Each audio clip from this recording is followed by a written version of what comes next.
La columna especial de del profesor Adrián Romero. Nosotros tenemos nuestro profe Romero, ¿viste? Sí, Que hay uno famoso. exactamente. Bueno, nosotros Acá, lo tenemos. Profe Romero. El famoso. Noticias de ayer. Extra. Bueno. Bien, muchas gracias por la presentación. Por la expectativa. Sí, ahora sostenerla. Ahora hay Haber que le dicho, pusimos... bueno. Sí, hoy vamos a hablar de un tipo particular de registro periodístico que es el periodismo policial. Vamos a estar revisando algunas noticias y contando cómo era la inclusión de los hechos delictivos, con la información de los hechos delictivos en un periódico, mejor dicho, un diario de Villa María que tuvo una larga existencia, que es el caso que vamos a trabajar hoy, El Heraldo. Vamos a trabajar El Heraldo, vamos a revisar algunos ejemplares, particularmente entre las décadas del 20 y del 40, es decir, Perfecto. La primera mitad del siglo XX. Y esto es lo que podemos decir como primera advertencia. No fue contrariamente a lo que se puede suponer y a lo que ocurrió en otras latitudes, la noticia policial en la prensa local no apareció con gran disponibilidad de espacios en las páginas de los periódicos locales. Eso podemos decir, como un primer punto, hay cierto avance gradual de la incorporación de las noticias policiales y de algo que lo caracteriza, que es la clave sensacionalista. Ahí estamos viendo. Bien.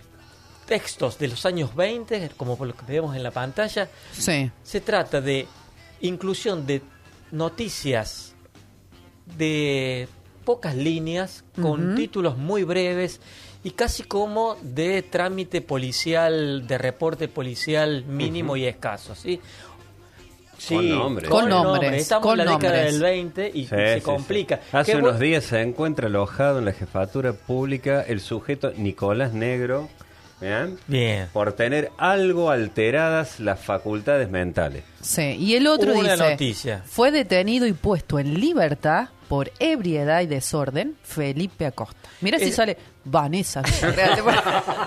Bueno, antes de pasar a la noticia 2, si nos quedamos en la noticia número 1, ese tipo de recorte, ahí vemos textos breves, expeditivos, qué pasó, con el nombre, con los nombres, claro. en el reporte policial de infracciones, como por ejemplo la ebriedad, una detención, un accidente de tránsito.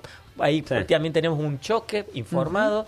El infractor, desde hace unos días permanecen detenidos en la jefatura por ser infractores al servicio militar, es decir, no haber cumplido, capaz que no se reportaron al cuartel y demás. Sí. Podía producirse ese tipo de hechos o de infracciones, algunas más severas, otras menores, pero lo cierto es que en el caso de Heraldo, en la década del 20, textos breves son en las páginas pares. ¿Por qué? Porque en las páginas impares, los espacios de mayor visibilización eran los destinados por este periódico, como otros, en Villa María, al debate político, la cuestión política. Acá lo que tenemos es hechos policiales mínimos, como podemos ver, sin ilustración, sin títulos en grandes dimensiones y nada de eso que ocurriera. Eso en la década del 20. Podemos ahora sí pasar a ver otro tipo de publicación, digamos, siempre trabajando con el periódico El Heraldo. Acá tenemos otro tipo de noticias, ¿sí? Mira. Esta noticia es de 1933. Ya tenemos una noticia que dice sobre un túnel sin luz y sin vigilancia. Reclamo de tipo securitario por la falta de iluminación y de vigilancia en el túnel del ferrocarril central argentino, exactamente, dice el túnel de los hermanos Secos. De los hermanos Secos. Claro. ¿Cuál hemos estado hablando hace poco? Que es objeto de... Bueno, todavía veo la sigla de aquí. Bien, Mauri. Tempranamente aparece como demanda de seguridad, de iluminación y de vigilancia, objeto de cuestionamientos de problemáticas, el túnel de los hermanos Secos. De los hermanos Secos. Ya venía de ahí, digamos... La cuestión de la vigilancia, que era un lugar inseguro. Una de las cuestiones que ya dijimos acá también es que la extensión del túnel era bastante mucho más largo que es ahora con la reinauguración, ¿no? Yo no lo conozco todavía, ¿vos sabés? No pasé. Tengo que pasar. Bueno, lo que tenemos... Pero está bien. Estamos generando una expectativa con el túnel que O sea, bueno. Puede decir que cuando vaya ahora a verlo... lo pasas rápido. Es como casi un reel, digamos. Sí. Así es. Un short. Es un short. Presta atención que cuando ingresaste ya está saliendo. Claro. Pero en aquel entonces no, el túnel tenía como 80 metros de largo y generaba una preocupación a la comunidad. Seriedad a la columna. Sí, por favor. Pero ahí está la noticia. Acá. Claro. Bueno, pero esto sirve para señalar que, bueno, podía ser la prensa un espacio para demandar, en este caso, iluminación, en el caso de vigilancia. Hay un reclamo, esto es una característica de la época, hay un reclamo de seguridad que empieza a tener clave política desde temprano en la historia de la prensa. Sí. ¿Por qué? Por algo que ya hemos dicho en estos micrófonos, que la policía dependía de una figura burocrática que se llamaba jefe político. Exactamente. Y el jefe político era designado por el gobernador, no era una persona que resultara del voto popular. ¿Sí? Y eso era un motivo de tensión. De manera que muchas veces un periódico que tuviera dificultades o diferencias respecto de la conducción de la jefatura política lo interpelaba por estas cuestiones. Hace falta más personal, hace falta vigilancia, hace falta subcomisarías, hace falta mejorar las instalaciones y demás. Y acá tenemos un tercer nivel ya finalizando Esto es tapa. Finalizando la década del 30 empieza a operar una transformación. Los hechos policiales empiezan a adquirir visibilidad en la portada y empiezan a aumentarse los tamaños de las letras. Sí. Y ahí a jugar con varias tipografías, porque lo que estoy viendo... La combinación de textos va a ser una regularidad. Se empiezan a destinar a los hechos policiales la tapa, pero también 3 líneas con títulos tamaño catástrofe. Es decir...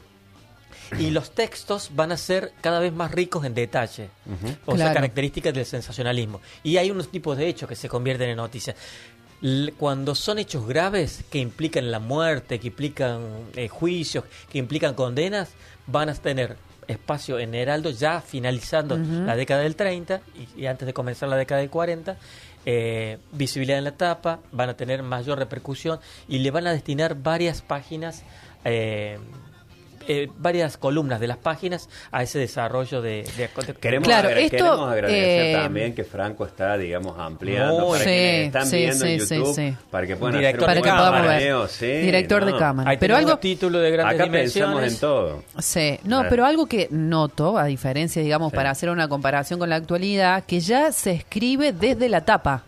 Sí, que ahora prácticamente son fotos titulares y en este momento de la noticia comenzaba en la portada.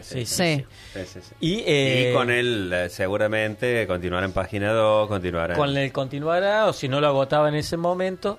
Pero bueno, esa pequeña múltiples digresión, columnas. Eso que vemos ahí, una columna titulada Saldos y Retazos, era una columna destinada al análisis político. Ah, bien. Mira. Yo pensé que tenía que ver con que era publicidad, no. Saldos y Retazos era una sección. ¿Y no se sabe quién escribe? Es un periodo en el que las notas no iban firmadas. No tienen firma. Mira. Hay un editor responsable, hay un director del diario, en este caso sí era un diario, que asume la responsabilidad.